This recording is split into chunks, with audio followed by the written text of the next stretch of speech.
Hi friends. போன வாரத்தில் எனக்கு தெரிஞ்ச ஒரு பையன் வந்து வெளியூர்லேருந்து மெட்ராஸுக்கு வேலைக்கு வந்தான். வேலைக்கு வந்து இறங்கின இடத்துல அவனுடைய பேக் பேக் தொலைஞ்சு போச்சு. அதில் அவனுடைய முக்கியமான ஐடி கார்டு, கொஞ்சம் சர்டிஃபிகேட்டு, பணம், அந்த மாதிரி விஷயங்கள்லாம் தொலைஞ்சு போயிடுச்சு.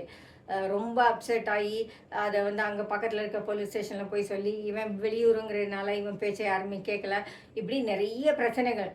ரொம்ப அசந்து போய் நைட்டு வீட்டுக்கு போயிருக்கான். வீட்டுக்கு போய் சாப்பிடவே இல்லை, பேசாமல் படுத்து தூங்கியிருக்கான். அப்போ அங்கே இருக்கிறவங்க என்கிட்ட பேசும்போது சொன்னாங்க, பாவம் அந்த பையன் வந்து ஊருக்கு வந்த முதல் நாளே அவனுக்கு இந்த மாதிரி ஆயிடுச்சு. இது ஒரு மிகப்பெரிய ஷாக்கு. இனிமேல் அவன் எப்படி இருப்பான்னு எனக்கு தெரியலை. நாளைக்கு அவன் தொடர்ந்து வேலைக்கு போகிறேன்னு சொல்ல போகிறானா, என்ன பண்ண போகிறான்னு தெரியலை. அவன் பேகை தேடுறதுக்கு கொஞ்சம் முயற்சிகள்லாம் நாங்கள் பண்ணிக்கிட்டு இருக்கோம். ஆனாலும் பையன் ரொம்ப அப்செட் அப்படின்னு அவங்க சொன்னாங்க. நான் சொன்னேன், சரி பார்ப்போம், நாளைக்கு அவன் என்ன செய்கிறான்னு பார்த்துட்டு அப்புறம் முடிவு பண்ணுவோம் அப்படின்னு நான் சொல்லியிருந்தேன். அடுத்த நாள் காலையில் நான் ஆஃபீஸ் போகிறதுக்கு முன்னாடி அங்கே போனேன். அவங்க வீட்டுக்கு போனப்போ குளித்து ட்ரிம்மாக ட்ரெஸ் பண்ணி அந்த பையன் வெளியில் வந்துட்டு என்னை இன்ட்ரடியூஸ் பண்ணி வச்சாங்க. அவன் ரொம்ப மரியாதையாக என்கிட்ட பேசினான். எங்கேப்பா போகிறீங்க அப்படின்னு கேட்டேன். இந்த மாதிரி நேற்று கொஞ்சம் ப்ராப்ளம் ஆகிடுச்சு, அதனால் நான் அதை நேற்று போய் கம்ப்ளைண்ட் பண்ண இடத்துல எல்லாம் இன்றைக்கி விசாரிக்க போகிறேன். இன்றைக்கி நான் வேறு 2 ஃப்ரெண்ட்ஸ் கிட்ட பேசினேன். அவங்க வழியாகவும் இப்படியெல்லாம் விசாரிக்கலாம்னு சொன்னாங்க. அதையெல்லாம் பார்க்க போகிறேன். என்னுடைய சர்டிஃபிகேட்லாம் இனிமேல் நான் டூப்ளிகேட் எடுக்கிறதுக்கெல்லாம் என்ன வழிங்கிறதெல்லாம் பார்க்க போகிறேன் அப்படின்னு ரொம்ப நார்மலாக சிரிச்சிட்டு சந்தோஷமாக சொன்னான்.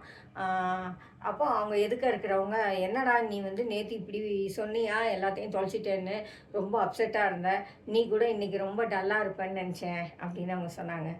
வருத்தமாக தான் இருக்கான்ட்டி, ஆனால் அது நேற்று வந்து எல்லாத்தையும் தொலைச்சிட்டேன். நான் இன்னும் கொஞ்சம் கேர்ஃபுல்லாக இருந்திருக்கணும், இருக்கலை, எனக்கு இந்த ஊரை பற்றி தெரியலை, தொலைச்சிட்டேன். பட் இன்றைக்கிங்கிறது புது நாள் இல்லையா, அது எனக்கு ஒரு சான்ஸ். திரும்ப நான் அது எல்லாத்தையும் தேடுறதுக்கு, திரும்ப நான் அதையெல்லாம் எடுக்கிறதுக்கு ரெடி ஆகிறதுக்கு, என்னுடைய லைஃப்பை நான் திரும்ப வாழுறதுக்கு இன்னும் ஒரு வாய்ப்பு இன்றைக்கி. ஆகையினால இதை வந்து நான் நேற்றை பற்றி பேசி யோசித்தேன். நான் லூஸ் பண்ண முடியாதுல்ல, அதனால் இந்த நாளை நான் ஃப்ரெஷ்ஷாக துவங்குவேன், புதுசாக போய் நான் முயற்சிகளை பண்ணுவேன் அப்படின்னு அவன் சொன்னான். அதை பார்க்க ரொம்ப சந்தோஷமாக இருந்தது. சின்ன பையன் மெட்ராஸுக்கு வந்ததுமே இப்படி ஆயிடுச்சு, நான் ஊருக்கு போகிறேன் அப்படின்னு சொல்லி கோவிச்சுக்கிட்டு திரும்பி போயிருந்தானா அவனை ஒன்றுமே நாங்கள் பண்ணியிருக்க முடியாது இல்லையா. பேரண்ட்ஸுக்கும் வருத்தமாக தான் இருந்திருக்கான். ஆனால் அவன் அதை வந்து ரொம்ப ஸ்போர்ட்டிவாக எடுத்துக்கிட்டான். நாள் எவ்வளவு வருத்தமாக இருந்தானோ, அடுத்த நாள் ரொம்ப ஈஸியாக அவன் அதை ஓவர் கம் பண்ணி வந்திருந்தான்.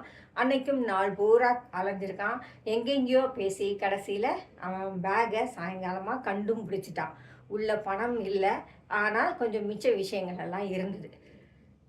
ஒவ்வொருத்தரும் நம்மளுடைய ஒவ்வொரு நாளையும் இது மாதிரி நம்பிக்கைகளோடு துவங்கி பார்த்தோம்னா நிச்சயமாக நம்மளுடைய நாட்களும் வித்தியாசமாக இருக்கும். ஒவ்வொரு நாளுக்கும் பிரச்சனைகளும் இருக்கும், சந்தோஷங்களும் இருக்கும். அதுக்காக நேற்று உள்ள கஷ்டங்களை இன்றைக்கும் தூக்கி கொண்டு வந்து இன்றைக்கி நாள் முழுசும் அதை பற்றியே யோசித்து இந்த நாளையும் வீணாக்கிறத விட, இந்த நாளுக்கான புதிய திட்டங்கள், இந்த நாளுக்கான புதிய யோசனைகள் எல்லாத்தோடையும் இந்த நாளை நாம் எதிர்கொண்டோமானா நேற்றுடைய கஷ்டங்களை நாம் மறந்து போகிறதுக்கும் இல்லாமல் பண்ணுறதுக்கும் பல வாய்ப்புகள் இன்றும் இருக்கும், நாளைக்கு வருகிற நாட்களிலேயும் இருக்கும்.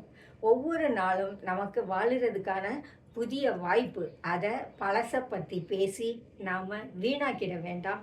ஒவ்வொரு நாளையும் நாம் புதுசாக சந்தோஷமாக எதிர்கொள்ளுவோம், நம்பிக்கையோடு எதிர்கொள்ளுவோம். அந்த நாளுக்கான வாய்ப்புகள், வசதிகள் நமக்கு கிடைக்கும்.